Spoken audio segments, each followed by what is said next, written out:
And they are kind of casual about it, not like the strict one you see in Saudi or other places. Some are like that. Some are just something in my head. Here it is, just to avoid headache. But at the same time, I found that 70% of the university students are women. I mentioned that in my emails. There's something I just noticed about them, which is the way they walk and the way they do things, especially women. I felt that there was a sense of assertiveness. There is a sense of power. There is a sense of purpose that comes so clear from how they walk, how they talk to you. Everything about them was just impressive, really. And I remember, again, asking one of those young hosts with us about this and mentioned how they seem to be physically fit. I don't think I've seen any person who is way heavy or way very skinny or looking ill or sick. Everybody seemed to be really healthy. And you know, she said something very striking to me. When I said that I found most people to look healthy and fit and so on, she said, well, maybe on the outside. She said, but in the inside, we are really damaged. And that was such a powerful statement. And I said, what do you mean? And she said, well, when I am forced to have to wear that mask, referring to that thing on her hair, and have to follow certain rules in my own personal and private life, it takes a lot from you. And when you know that you don't have that political freedom to speak and express yourself, and you can go to jail or you don't know what happens to you, it destroys you from inside. I remember her even saying that, she said, from everyone I know, including herself, she said, we are all damaged. Maybe 3 or 4 I know in my life here who seem to be balanced in terms of their personality. I think that the toll that the system, that religious system that I saw there, that assumes that we want to live our life according to Islamic Sharia. And I'm not being critical of the Sharia, but I am saying that here it seems to me that there is an assumption in Iran that the system is built on, we want a religious regime that influences the whole country, influences people on all levels. And this can happen mainly by legal approaches. Meaning, right, wrong. You do this, we'll put you in jail. We do that, we are not going to allow you to go to the university, and so on. And I think people are feeling the frustration because you can't really impose everything with religion by law, as if it is a legal mandate. To the point that if you cover your hair in a certain way, that's okay. If you, by the way, girls, women, when they go to campus, I notice all of them wearing dark scarf and dark clothes. And I asked, why was that? I mean, because they could be colorful. And they said, no, when you come to campus, you have to wear dark, either black or dark brown or dark gray. And not only that, I also was told that when they walk into campus every day, they have to go to some office at the gate where they check on not only the headscarf, but also their makeup, their eyelashes, stuff like that. And if they think it's too much, they ask them to go wash your face or even go home. I mean, I was shocked when I heard that. I mean, so you can imagine if this is happening to you every day. Jokingly, I said, imagine if we do this at UPeace. we won't. But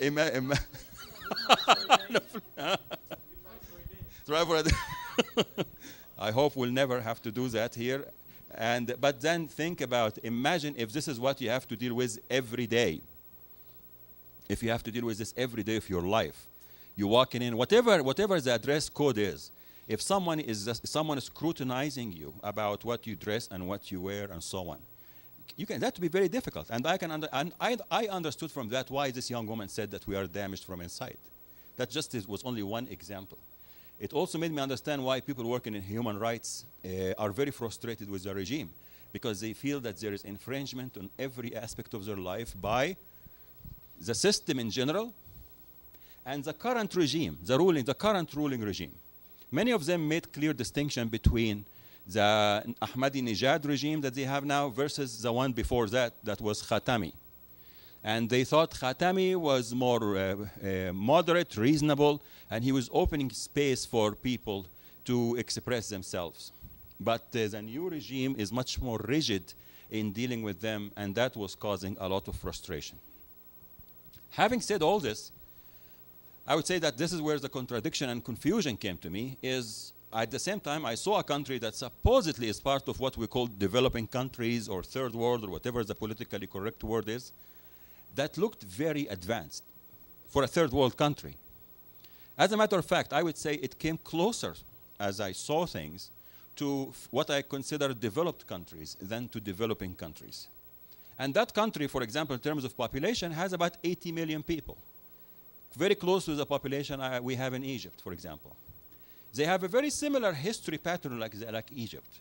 But if I compare, say, Cairo to Tehran, I would say the only similarity is driving crazy. Yeah. But other than that, Tehran is very, very clean, very organized, really beautiful. Pollution rates are not that high. Actually, most of the public transportation runs on natural gas. As I mentioned, people look really healthy. I don't know what to make of this, but people really looked healthy. And I don't want to dismiss this as just, I mean, everywhere I looked around, people looked like in good shape. Roads everywhere. We traveled from Tehran to Qom, which is a religious city. The road was fantastic, excellent highway. Even Qom, which is an old city, you can see that it is well maintained. And then we from there went to another city called Isfahan, which in my opinion, if they rate cities in terms of beauty and tourist attractions, Isfahan would be one of the top maybe 10 in the world. It is just amazingly beautiful. Even the campus, whether the one in Tehran or the one we went to in Isfahan, unbelievable beautiful campuses. Huge, big, well organized, clean. And then somebody mentioned about food. Food, of course, great, but we ate so much kebab. I mean, I ate enough kebab for for 2 years. I think I'm not going to eat kebab for a while. Now, like this picture, for example, this is an area, one of those religious places where people go and visit them because they believe that there is a saint or something like that. Usually places like this in many developing countries are so dirty, full of beggars. And I don't know if this picture comes back again, notice the street and the area is spotless. There was not one beggar, and that just blew my mind when I was there. I think I saw 2 beggars. One was very deformed physically, and maybe another very, very old person. Oh, this is good. That picture you just saw before that, a box, I couldn't understand those boxes, what they were for. They're all over the cities, in the streets. You have those boxes, blue and yellow, with something that looks like a hand like that. What, Victoria? For Hezbollah. And do you know what is that for, those boxes?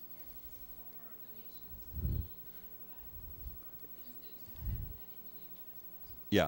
In Iran, this is really for social services. I mean, so if I'm walking and I just have some pennies in my pocket, and when I just throw them, I just put them in that box. Or if I have a lot of money, I put it in that box. And they collect all this money and they use it for social services and things like that.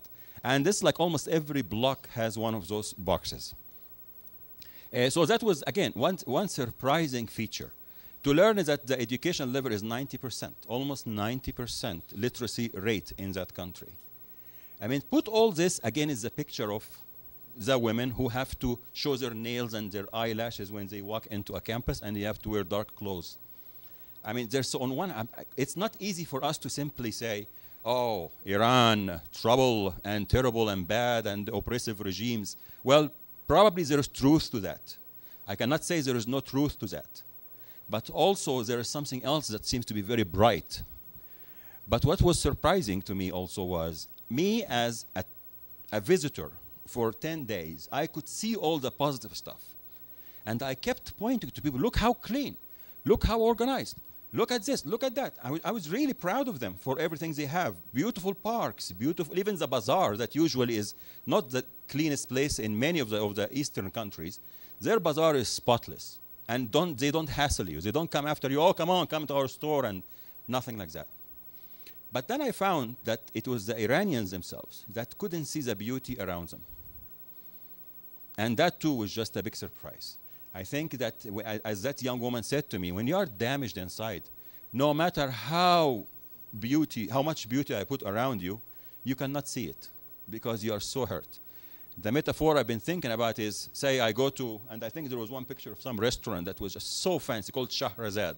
And really, it's like it takes you to Thousand Night and Night, very beautiful restaurant. But if I take someone to such a nice restaurant, but at the same time I'm starving them, can they really enjoy the beauty of the place and how nice it is? Probably they will not be able at all to realize any of this beauty. And I felt that many people were that dissatisfied to the point that they couldn't see anything